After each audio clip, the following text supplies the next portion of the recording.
ನರಕದ ಗೂಡಾದ ಉಡುಪಿ ಖಾಸಗಿ ಬಸ್ ನಿಲ್ದಾಣ.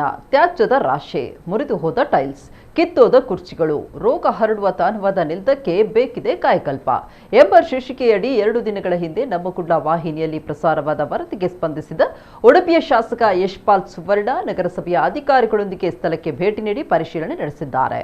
ಬಸ್ ನಿಲ್ದಾಣದ ಮೇಲ್ಛಾವಣಿಯ ಶೀಟುಗಳು ಶಿಥಿಲಗೊಂಡು ಗಾಳಿ, ಮಳೆ, ಬಿಸಿಲಿಗೆ ಪ್ರಯಾಣಿಕರು ತೊಂದರೆ ಅನುಭವಿಸ್ತಾ ಇದ್ದು 2 ದಿನಗಳೊಳಗೆ ತುರ್ತು ಕಾಮಗಾರಿ ನಡೆಸುವಂತೆ ಶಾಸಕರು ನಗರಸಭೆಯ ಪೌರಾಯುಕ್ತ ಮಹಾಂತೇಶ್ ಹಂಗರಗಿ ಅವರಿಗೆ ಸೂಚನೆಯನ್ನ ನೀಡಿದ್ರು. ಬಸ್ ನಿಲ್ದಾಣದಲ್ಲಿ ಕುಡುಕರ ಹಾವಳಿಯ ಬಗ್ಗೆ ದೂರುಗಳು ಬಂದಿದ್ದು, ಈ ಬಗ್ಗೆ ತಕ್ಷಣ ಕ್ರಮ ಕೈಗೊಳ್ಳುವಂತೆ ಪೊಲೀಸ್ ಅಧಿಕಾರಿಗಳಿಗೆ ಸೂಚನೆ ನೀಡಿದ್ರು. ಬಸ್ ನಿಲ್ದಾಣದ ವ್ಯವಸ್ಥೆಯ ಬಗ್ಗೆ ಜಿಲ್ಲಾಧಿಕಾರಿಗಳ ಗಮನಕ್ಕೂ ತರಲಾಗಿದ್ದು, ಬಸ್ ನಿಲ್ದಾಣದ ಸಮಗ್ರ ಅಭಿವೃದ್ಧಿ ಬಗ್ಗೆ ಪ್ರಸ್ತಾವನೆ ಸಲ್ಲಿಸುವಂತೆ ಅಧಿಕಾರಿಗಳಿಗೆ ಸೂಚನೆ ನೀಡಲಾಗಿದೆ ಅಂತ ತಿಳಿಸಿದ್ರು.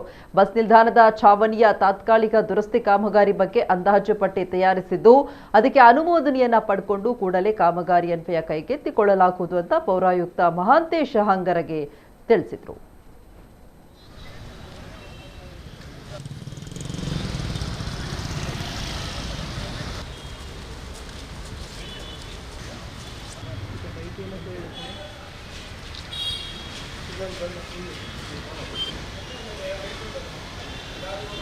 ಬಿಲ್ಡಿಂಗ್ ಕಟ್ಟಿದ್ದಾರೆ, ಗಾಳಿ ಬರ್ತಿಲ್ಲ.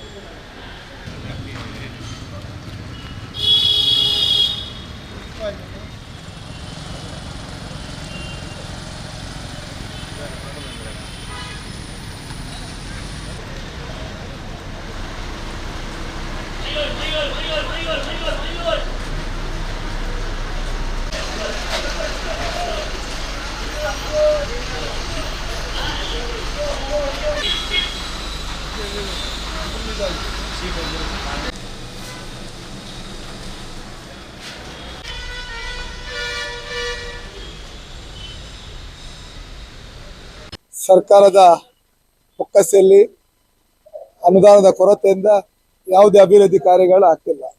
ಇದರಿಂದಾಗಿ ಯಾವುದೇ ರಾಜಕೀಯ ಮಾಡುವ ದೃಷ್ಟಿಯಲ್ಲಿ ಇವತ್ತು ಇಲ್ಲಿಗೆ ಭೇಟಿ ಕೊಟ್ಟಿಲ್ಲ. ಜನರ ಸಮಸ್ಯೆಗೆ ಸ್ಪಂದಿಸಬೇಕಂತ ಉದ್ದೇಶದಿಂದ ಭೇಟಿ ಕೊಟ್ಟಿದ್ದೇವೆ. ಅಧಿಕಾರಿಗಳಿಗೆ ಈಗಾಗಲೇ ಸೂಚನೆ, ಇನ್ನು ಮೊನ್ನೆ ಶನಿವಾರವೇ ತಾನೇ ಸೂಚನೆಗಳನ್ನು ಕೊಟ್ಟು ಇದನ್ನೆಲ್ಲ ಪರಿಶೀಲನೆ ಮಾಡಿ ಅದಕ್ಕೊಂದು ಎಸ್ಟಿಮೇಟ್ ಮಾಡಿ ತಕ್ಷಣ ಕಾರ್ಯಪ್ರವೃತ್ತಬೇಕಂತ ಒಂದು ಸೂಚನೆಯನ್ನು ಕೊಟ್ಟಿದ್ದೇವೆ. ಈಗಾಗಲೇ ತಮಗೆ ತಿಳಿದಿರುವ ಹಾಗೆ ಅಕ್ಟೋಬರ್ನ ತಿಂಗಳಲ್ಲಿ ನಮ್ಮ ಚುನಾಯಿತ ಪ್ರತಿನಿಧಿಗಳ ಅವಧಿ ಮುಕ್ತಾಯ ಆಗಿದ್ದು, ಈಗಾಗಲೇ DC ಅವರ ಆಡಳಿತಾಧಿಕಾರಿ ಆಗಿದ್ದಾರೆ. ಅದರಿಂದಾಗಿ ಯಾವುದೇ ನಿರ್ಣಯಗಳು ನಗರಸಭೆಯ ಸದಸ್ಯರ ಮೂಲಕ ಆಗ್ತಿಲ್ಲ. ಇದರಿಂದಾಗಿ ನೇರವಾಗಿ ಸರ್ಕಾರ ಅನುದಾನ ಬಿಡುಗಡೆ ಮಾಡಿದಷ್ಟೇ ಇವತ್ತು ಜಿಲ್ಲಾಧಿಕಾರಿ ಇರ್ಬೋದು, ಸಂಬಂಧಪಟ್ಟ ಅಧಿಕಾರಿಗಳಿಗೆ ಕೆಲಸಗಳು ಬಂದಿದೆ. ಅದರಿಂದಾಗಿ ಕೆಲವೊಂದು ಬೇಜವಾಬ್ದಾರಿತ ಹೇಳಿಕೆಗಳು ಬರ್ತಾ ಉಂಟು.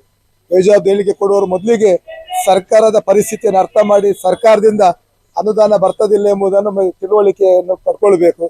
ಕೇವಲ ರಾಜಕೀಯ ಅನುಭವ ಇಲ್ಲದೆ ಮಾಹಿತಿಯ ಕೊರತೆಯಿಂದ ಈ ರೀತಿಯ ಅಪವಾದ ಹಾಕುವುದು ಸರಿಯಲ್ಲ. ಅದರಿಂದಾಗಿ ಖಂಡಿತವಾಗಿ ತಕ್ಷಣ ಈ ಬಗ್ಗೆ ಸ್ಪಂದಿಸಿ ಇದಕ್ಕೆ ಒಂದು ಸೂಕ್ತ ಪರಿಹಾರ ಕಂಡುಹಿಡ್ಕುವಂಥ ಕೆಲಸವನ್ನು ತಕ್ಷಣ ಮಾಡ್ತೇವೆ. ಈಗಾಗಲೇ DC ಅವರ ಗಮನ ಕೂಡ ತಂದಿದ್ದೇವೆ. ಯಾಕೆಂದರೆ DC ಅವರು ಈಗ ಆಡಳಿತಾಧಿಕಾರಿಯಾಗಿದ್ದುಕೊಂಡು ಅವರು ಕನಿಷ್ಠ ತಿಂಗಳ 15 ದಿನಕ್ಕೊಮ್ಮೆ ಸಭೆಯನ್ನು ನಡೆಸಿ ಜನರ ಸಮಸ್ಯೆಗೆ ಪರಿಹಾರ ಹುಡುಕುವಂಥ ಕೆಲಸವನ್ನು ಮಾಡಬೇಕಾಗಿದೆ. ಯಾಕಂದ್ರೆ ಇಲ್ಲದಿದ್ದರೆ ಈ ಹಿಂದೆ ಅಧ್ಯಕ್ಷರಿರ್ಬೋದು, ನಮ್ಮ ನಗರಸಭಾ ಸದಸ್ಯರು ನಾವು ಸೇರಿಕೊಂಡು ಪರಿಹಾರವನ್ನು ಮಾಡ್ತಿತ್ತು. ಈಗ ಎಲ್ಲ ಕಡತಗಳು DC ಟೇಬಲ್ಗೆ ಹೋಗ್ಲಿಕ್ಕೆ ಹೋಗಿ ಬಹಳಷ್ಟು ಕಡತಗಳಲ್ಲಿ ಬಾಕಿ ಉಂಟು.